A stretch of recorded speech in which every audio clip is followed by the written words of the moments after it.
everyone. Pretty nice middle August day.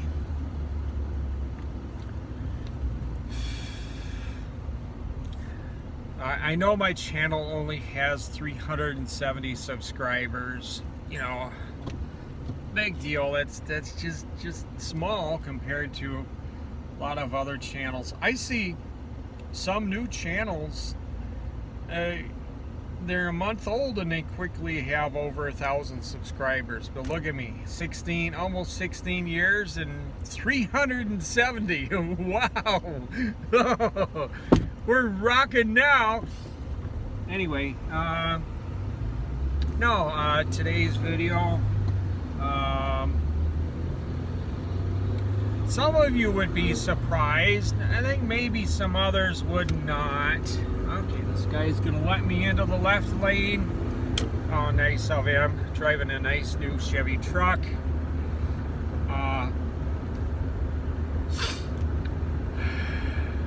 Well, 1981, well, my parents were divorcing. I was, the year of 81, my 8th grade year. You know, I turned 14 in December of 80. And my parents were, their marriage was falling apart. They decided to divorce. That really sent shockwaves through my family. My brothers and I were eating less food. We still had the farm going. The farm was up for sale. My parents, started the process of their divorce, and my grades in school started to tank. And the teachers must have, I don't know if they talked to the principal or something, and then talked to my mom, and they started testing me.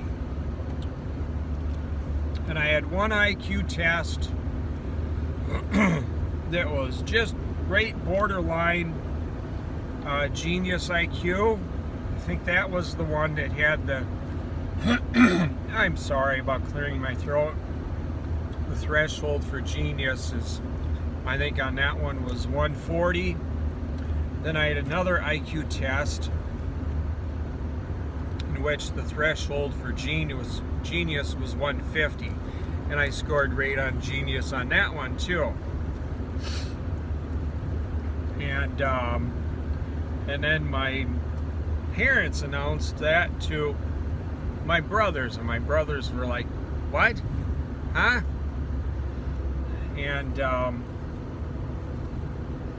I can't remember.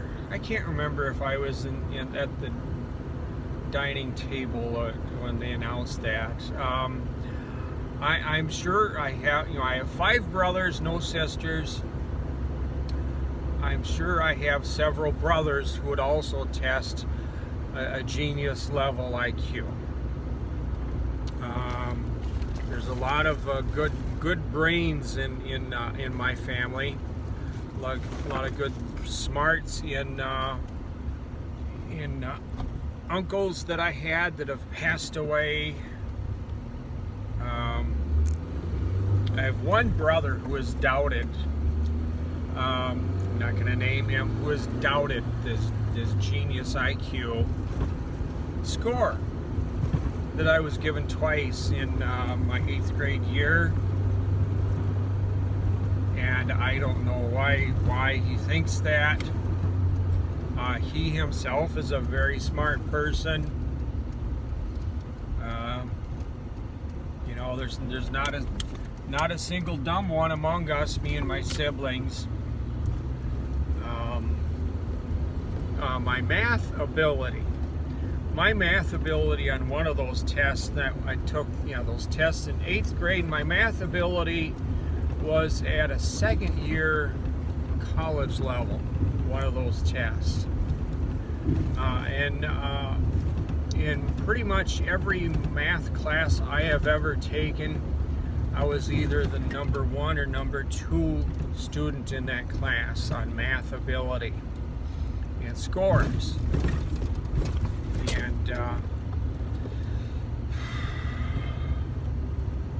And I mean, my mind has come up with different ways to do math. It's not as strong now since I'm 57 and I've had Lyme disease about 41 years, but I would find my shortcuts or my just odd different ways of calculating math in my head. I remember working at a Pizza Hut in Rochester, Minnesota in the early 90s, and me and my coworkers were talking out loud, trying to figure out to do a math equation. I can't remember if the two numbers we were starting with, I think the two numbers we were starting with was like were both 2-digit. And as my coworkers were talking through this math question without using a calculator, or that's before smartphones, and or without using a pen and paper, they were talking amongst themselves, and I answered that math question in my head 3 times before any of the 3 times 3 different ways before any of them had the answer. I was just, that day my mind was going light speed on the math ability. So, and then you wonder, okay, why is Boyd taking apart garden tractors, working at a pizza place? Why did he deliver pizza for 27, 28 years? Why does he work as a car runner at a car dealership? Well, I was going to have a manufacturing business. When my parents were divorcing in 81, when I was turned 14, that school year, I was going to have a manufacturing business. Well, I got my tick bite for Lyme about 82, 83, 84, and with that came sleep problems, depression, more depression. I've had depression all my life. The other thing is I can't focus. I'm just terrible. That's probably one of my biggest problems, besides some personal things I'm not going to bring up on the channel. That's probably my biggest, among the top 2 or 3, my biggest problems. I can't focus. I just can't focus. I think part of it is I just lose interest in something. I get bored with it. And, well, that's a trait amongst people who are geniuses, is they get bored easy. In school, I got bored easy. I was just bored. I was daydreaming a lot. The classes that I did better in were like shop class, math class, government class. I think it was my junior year. I gotta take a little drink of orange juice here.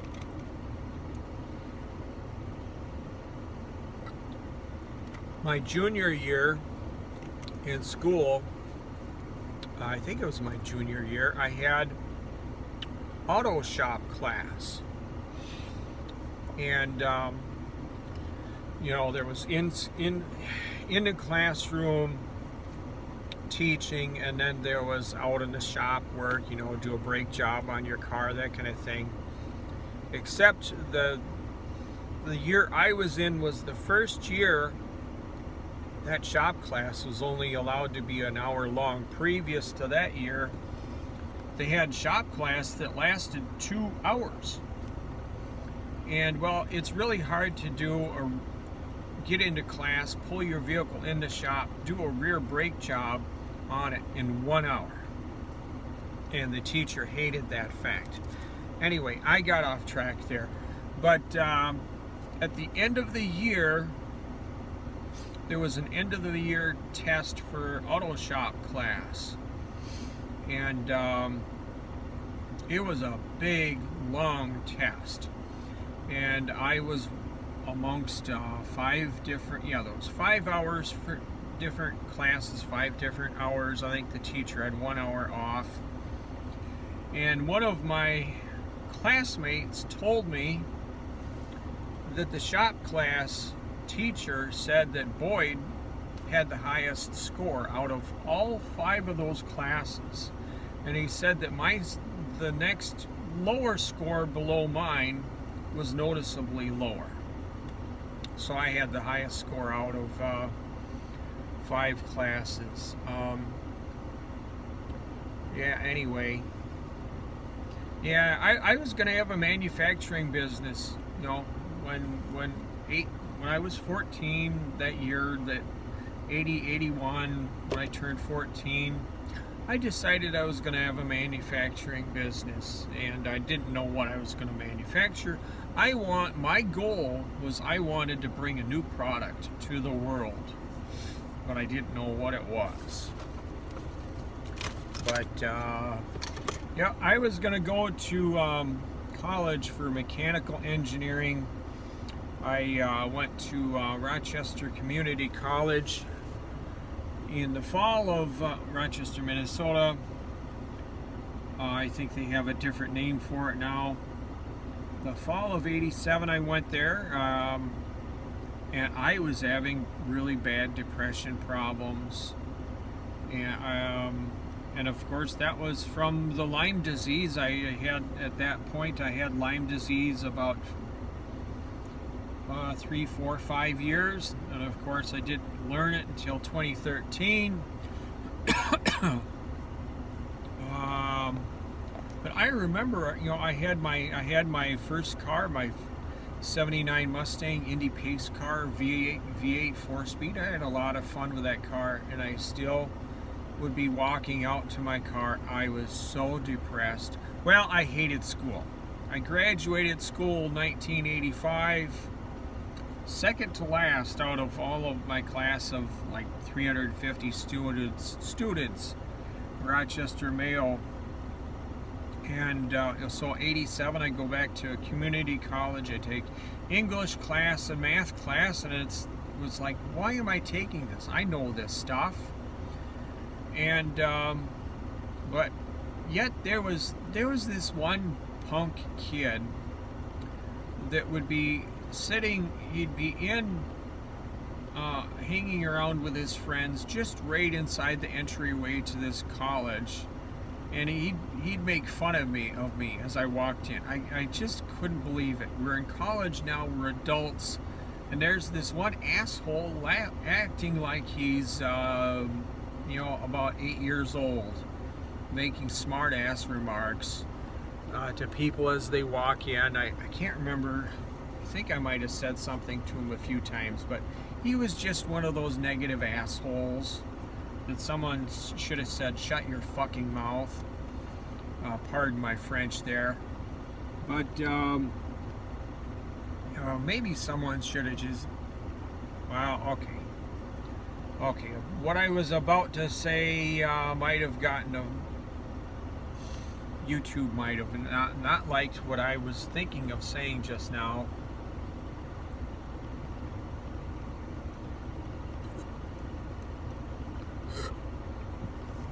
But I don't know. Depression from Lyme disease. I probably was getting some depression from eating wheat, which I didn't figure out until about the middle 2000s. I was probably getting some depression from consuming dairy. I can't touch dairy now. I get tired. My memory gets worse. I just lose drive if I have dairy. I just pretty much can't touch dairy now. But so I've gone through Lyme treatments on and off since 2015 is when I really started Lyme treatments. It was diagnosed in 2013. So I've been through a lot. I've had a really rough life. I've had stuff. I had, well, I think I've mentioned it in a few videos. When I was about 5, I was with my parents when we went to a house or a farm to inquire about buying some milking cows, and nobody answered the door. And my mom and I sat in a Chevy pickup. My dad, this house had an attached garage. It had like 3 or 4 stalls. And my dad walked along the garage and he heard an engine running. He opened up the garage door and there was the father inside in his pickup. He had ended his life by leaving the vehicle running. And that was a huge trauma. PTSD causing trauma for a 5-year-old kid. I had 2 very rattled parents on that day. Thought about recording a video about that, posting it here on YouTube. Haven't done it. Yeah, that's that's a very touchy subject, especially here on YouTube. So I've been through a lot. I've had a really rough life, a lot of depression. I've been through so much stuff. I've had therapists sit in the room across from me that just every once in a while they'd be sitting and I think their head started going through all the stuff stories I've told about what I've been through, and they just sit there and shake their head and they just tell me I've had therapists tell me, I just can't believe everything you've been through, all that you've gone through, and then you're still here. You're still here among us. But anyway, I'd say one of the best things going on in my life right now is the Lyme disease it's managed. It isn't bad. I'm working 2 jobs right now, about 38 hours a week.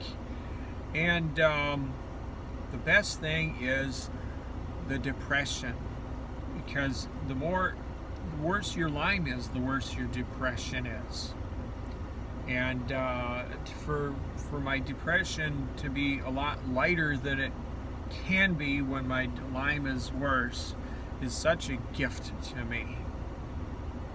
But anyway, I got to mow grass here at the storage. You know me, I can talk for another half hour, just ramble on like a fly buzzing around from topic to topic. So I gotta stop here and gas up the tractor and mow my storage here. Probably get about an hour's worth in. Thanks for watching. See ya. Bye.